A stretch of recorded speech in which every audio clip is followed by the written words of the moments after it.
that saved my life, which I wouldn't be here today. An emergency blood shortage is threatening lives as the number of donors is at a 20-year low. If you're having any chest pain or significant shortness of breath, that's a signal to stop. The cardiac arrest symptoms to look out for while shoveling snow this winter, and why this tiny fish is so important to the medical community.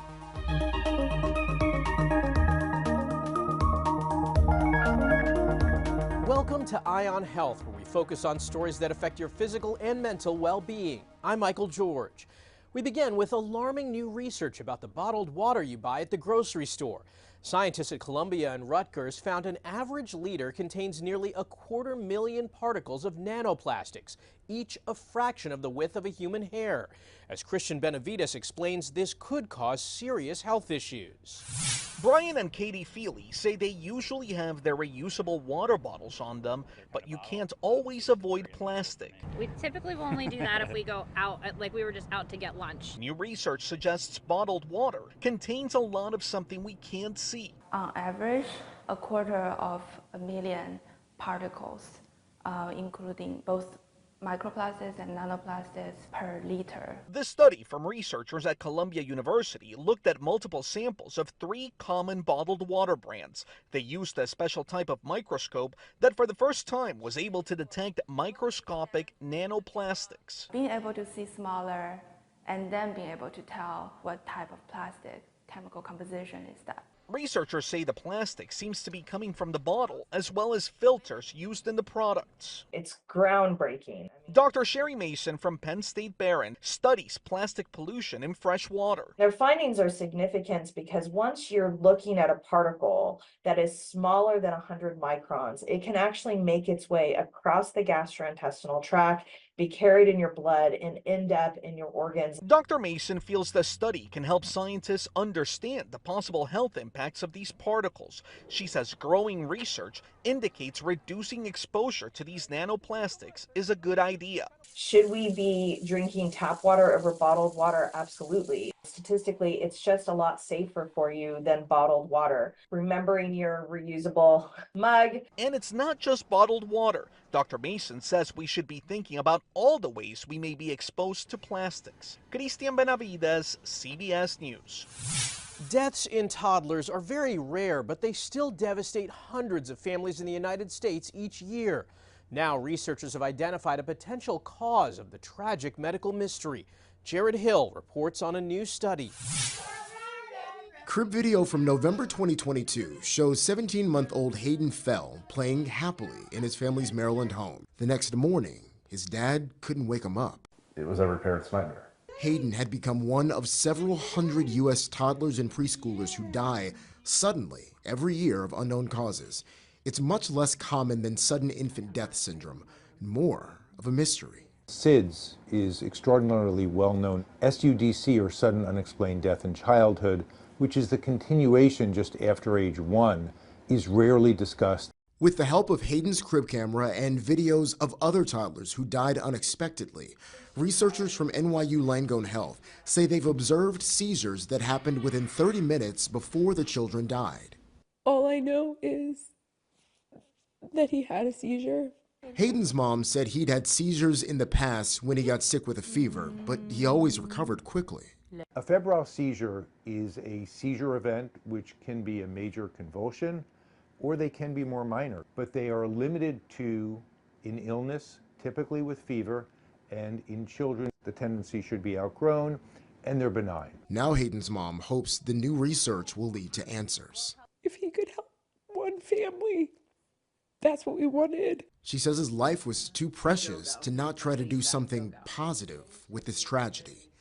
Jared Hill, CBS News, New York. Data from the CDC shows flu activity appears to be slowing, though the agency is still watching for a post-holiday increase. As Bradley Blackburn reports, health experts are still recommending getting vaccinated against the common respiratory viruses to avoid serious illness. It's not last year's triple-demic, but the winter respiratory viruses are still hitting hard this season. It spread very quickly. The Carter family suspects they got sick on a flight to Florida Christmas Day. I've got a burning throat, I'm completely lethargic, and I've got a fever and headache. Influenza, COVID, and RSV are active across the country. Dr. William Schaffner specializes in infectious diseases at Vanderbilt University Medical Center in Nashville. He says flu is the worst of the big three right now. The viruses are out taking every advantage that they can to be transmitted, to spread from one person to another. And of course, the holidays, with all the traveling, all the gatherings, all the parties, provided ideal circumstances. Patients hoping to get into this same-day clinic in Southern California are dealing with long waits. My mom and dad are sick, and my husband is sick, and my son is sick, and my soon-to-be daughter-in-law is sick. There's something going around. For the Carters, 9-year-old Madeline and her dad both now have pneumonia after their illnesses got worse. I can't stop coughing and my chest hurts. CDC officials expect flu season to peak by the end of this month and say this season's flu shot is effective. It's not too late to get vaccinated. It is late, so don't linger. Those vaccines can help keep you out of the hospital, help keep you from being in the intensive care unit. What's wrong with that? Dr. Schaffner says the latest COVID-19 vaccines are effective against the JN1 strain, which now accounts for a majority of new cases. Bradley Blackburn, CBS News. For the first time ever, the FDA is allowing a Florida health program to import some prescription drugs in bulk from Canada. The 2-year approval covers treatments for asthma, COPD, diabetes, HIV and AIDS, and mental illness. Only some people will qualify to receive the imported drugs, including foster children, prison inmates, and certain elderly patients. State officials expect it will save the state $150 million annually. Dr. Kevin Sneed is the dean of the University of South Florida Health's Tenacia College of Pharmacy. He says the imported drugs will be tested to comply with U.S. standards. Part of the program that they have in place right now really does call for a great deal of safety surveillance overall. So people should have confidence in the program overall. There will be quarterly reporting that will be required. But it's unclear if the program will be successful. According to Stacy Doucette-Zena, a professor of health policy at Vanderbilt University, there are existing roadblocks set up by Canada and drug manufacturers. Drug manufacturers make arrangements to sell drugs to Canada for lower prices than the U.S. And would be very unfavorable of selling more drugs to Canada just so that they could turn around and sell those drugs to the U.S. for that lower price. So it's not only Canada that might need to be in agreement here, it's also drug manufacturers. And historically, manufacturers have said they won't sell more drugs to Canada to make up for the importing of drugs to the US through Canada. So in effect, Canada would have to be willing to possibly sell off some supply that is meant for their population, which would of course be very unpopular for Canadians. Individual Americans are allowed to buy directly from Canadian pharmacies. The Red Cross declared a national emergency because the blood supply is at such a critically low level. The organization supplies about 40% of the blood for the nation, and patients are at risk of not getting life-saving transfusions. While all types of blood donations are welcomed, type O and platelets are most urgently needed. Natalie Brand gives us a look at the impact blood donors can make. Jack Malandrino and his twin sister were born months premature, weighing around 2 pounds and facing serious health complications. His heart would stop and he would stop breathing routinely, and it was just terrifying. Mom Susan Malandrino says a blood transfusion helped kickstart Jack's recovery. He's now a healthy, thriving 12-year-old. That saved my life, which I wouldn't be here today. Donors are needed now more than ever as the Red Cross is facing an emergency blood shortage. The number of donors is at a 20-year low, with a loss of 300,000 donors since the COVID-19 pandemic. It means that hospitals will order a certain number of units of blood, and those orders are not being filled fully. So hospital blood banks are low on blood. Dr. Eric Gary, medical director of the American Red Cross, says emptier shelves could force hospitals to make excruciating decisions. Doctors have to make choices about which patients can receive a transfusion in a given day, surgeries like heart surgeries can be delayed waiting for the available blood to be collected and sent to the hospital. At this Red Cross donation center in Washington, D.C., donors who give regularly say the shortage should be a call to action. People need to realize it's not that hard, it's not that much time. Every drop of blood matters. And what did that blood transfusion mean to your family? It meant everything. It meant the world. Life is so precious. And Jack plans to donate when he's old enough so he can pay it forward. Natalie Brand, CBS News, Washington. Coming up, a look at some of the health tech featured at this year's CES. And following the terrifying incident aboard an Alaska Airlines flight, we get tips on dealing with the fear of flying.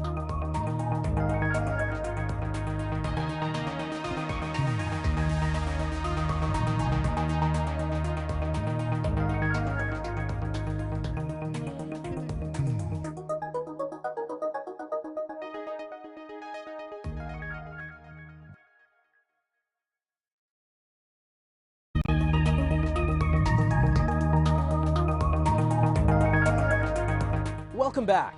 There are still more questions than answers after that terrifying incident on an Alaska Airlines flight. A sealed door on a jet blew out mid-flight, horrifying passengers as items were sucked out of the plane. The head of the NTSB said had that plane been flying any higher, it could have been catastrophic for the 171 passengers and 6 crew members. The news has likely reignited some people's fear of flying. It's estimated as many as 40% of Americans have that fear, and about 5% have it so bad they can't fly at all. For tips on how to overcome this common issue, we spoke with Dr. Luana Makis, an associate professor at Harvard Medical School. So first off, doctor, thanks so much for talking with us. Fear of flying, it seems like one of the most common fears. Do you encounter it a lot? A lot of people come to talk to me about fear of flying. They're afraid that the worst case will happen, the plane will go down, they run out of air, and often they will avoid flying because of that fear. Now, certainly incidents like the one that happened can add to that. How does somebody know when their fear of flying has gone to the point that they might need help? Well, so I think it really is about what you do with that fear. I think, as you said, the incident make us scan for danger, but we have to remember that it's much safer to fly than to be in your car. And I think for most people, the fear of flying becomes a problem when it's starting to limit their life. It's starting to limit their ability. For example, the CEO who has an opportunity to go global, but doesn't take the job because he'd have to fly to Europe all the time. That's when we think about it's time to get some help. For people who have anxiety about flying, are there things they can do before a trip to help get them centered, to calm them down? So before a trip, the first thing I'd recommend is that you check on your thinking. A lot of that fear of flying is based on catastrophizing, predicting the worst case scenario. So really be careful what you're saying to yourself. Second, really try to practice some mindfulness, be able to be in the present as much as possible.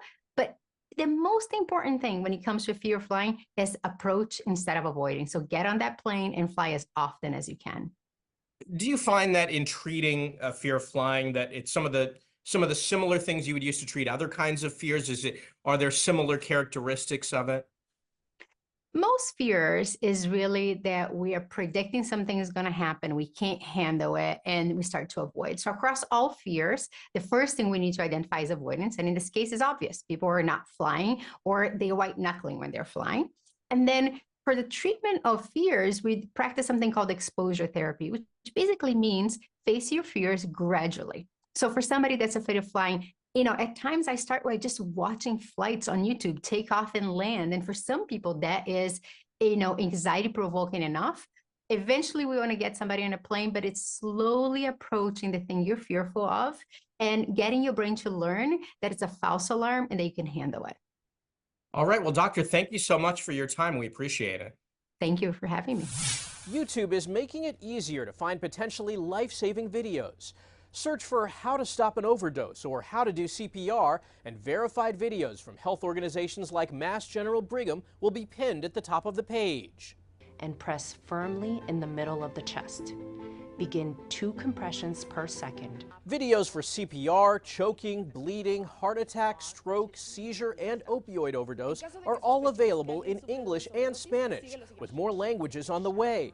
YouTube, like other social media sites, has been battling health disinformation since the pandemic began and says its goal is to help people find credible and actionable first aid information.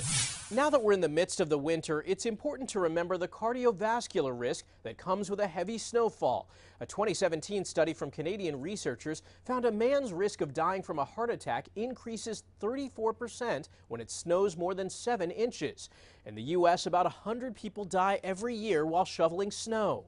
If you're having any chest pain or significant shortness of breath, that's a signal to stop. Director of Mass General's Division of Hypertension, Dr. Randy Zussman, says snow shoveling significantly increases blood pressure and heart rate. If you've had heart surgery, if you've had a stroke, snow shoveling is probably not an activity that you should engage in. The American Heart Association says not to drink alcohol before or immediately after shoveling because it can cause a person to underestimate the strain their body is under. Now, when you do get inside after shoveling, you may notice your skin is dry and itchy. The drop in temperature and humidity in the winter causes moisture on the skin to evaporate and dry out quickly. Itching that skin can lead to more problems. Then our skin is open and we can get a wound, a scar, or even an infection. The skin becomes weak and cracked, meaning outside particles like allergens can get inside, adding to the itchiness. We do think that there are nerves in the skin that can get irritated, and that can give us the feeling of itch. Dr. Rhonda Farah is an associate professor of dermatology at the University of Minnesota. While scratching may feel good, it just makes the skin worse. We in dermatology call this the itch-scratch cycle. When you itch, it makes it even itchier because we get those histamines and those chemicals released. Dr. Farah tells her patients to moisturize from the neck down at least once a day and try to just pat or rub the itch. The big feature at this year's Consumer Electronics Show is artificial intelligence. This massage bed uses AI to scan the body and then recommends the best option its robotic arm can provide. French company Cap6 Robotics says the massages are created by physiotherapists. So there is a scanner, 3D scanner, that sees the morphology of the user and just really adapt all the massage.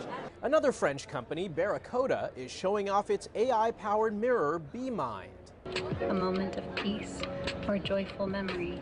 Users interact with gestures and voice commands, and the AI asks questions and adapts based on the answers. Every day is going to ask you in the morning or at night as you wish. A question very simple, how are you feeling? So basing on what you're telling, the mirror is going to suggest you a mindfulness experience. And the good thing is, like, since we have the mirror, we can combine light, sound, and display at the same time to create the perfect environment for your meditation. The mirror can also offer skincare routines, track fitness and posture, and perform a vision test. After the break, we'll show you the bullying prevention program developed with Navy SEALs and give you tips to hit your New Year's weight loss resolution.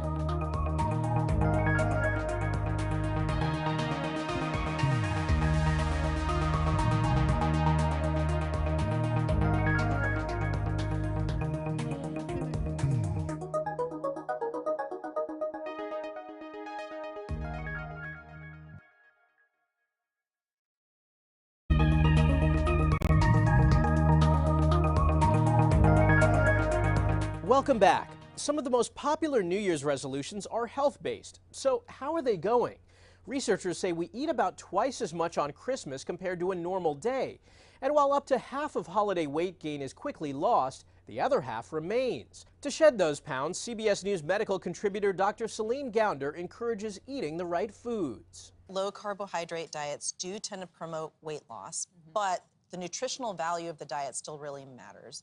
So what you want to be doing is looking for diets that are high in protein and fiber, but you want to be getting those nutrients from plant-based foods more than meat-based foods. Dr. Gounder says to avoid ultra-processed foods, which she says usually contain ingredients that are hard to pronounce. You do see an increased risk in high blood pressure, diabetes, cardiovascular disease, stroke, even depression with these ultra-processed foods. So for a whole host of reasons, they're really not good for you.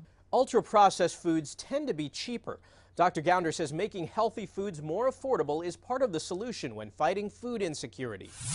Here's something that looks ultra-processed, but this cake is, in fact, healthy. Spinach, turmeric, pumpkin, beetroot. Meals on Wheels in Australia teamed up with a renowned pastry chef and the University of New South Wales. The goal, to create a cake using ingredients that are beneficial to the brain. The first version I did tasted like a curry. It took Christopher Tay 3 or 4 tries to figure out the dessert. He uses natural sweeteners like honey and topped it off with blueberries. The cake's texture is also designed for people who have difficulty swallowing. Scientists in Sweden are breeding thousands of zebrafish to be used in research they hope could reveal the causes of human illnesses, such as cancer and other conditions like infertility. Ian Lee has the story. Scientists are fishing for answers in these tanks. At this lab in Sweden, they're scaling up their research with 20,000 zebrafish. Here we have a breeding tank where we have male fish and female zebrafish together. Researchers say since we share 70% of our genetic makeup with them, the striped fish could unlock the secrets behind a number of diseases. You can use zebrafish in everything from cancer research. You can transplant cancer cells into the zebrafish and test new cancer drugs. Last year, scientists in England found fasting affected the quality of eggs and sperm in zebrafish, suggesting people who eat less at certain hours of the day may raise their risk of developing fertility issues.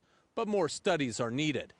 Researchers in the U.S. are also up to their gills exploring the depths of anxiety and other mental health conditions. And people realized that the genetic environment of the zebrafish and the patients is the same. Scientists say their rise in popularity comes from the fact that they're cheaper to breed than mice and have a shorter life cycle. And that gives you the opportunity to study organ development, to study the brain development or different kind of cancer diseases in a very short time. Meaning they'll finish their research a lot quicker. Ian Lee, CBS News. Bullying is widespread and can have serious health consequences for young people, according to the Centers for Disease Control. And the harms are not just felt by the person being bullied. Astrid Martinez takes us inside a middle school that's teaching students to be upstanders instead of bystanders. The sound of a chime in Elise Ward's 7th grade class means it's time to contemplate how to create a positive school environment. Empathy means feeling and thinking how the other person might feel or think. Students put their hand to their heart to connect to their bodies, behaviors, and beliefs during discussions on emotional intelligence. We can make sure that everyone feels included and safe. Educators at Ann Dorner Middle School pair those discussions with an online bullying prevention program called EverFi, originally created with the U.S. Navy SEALs.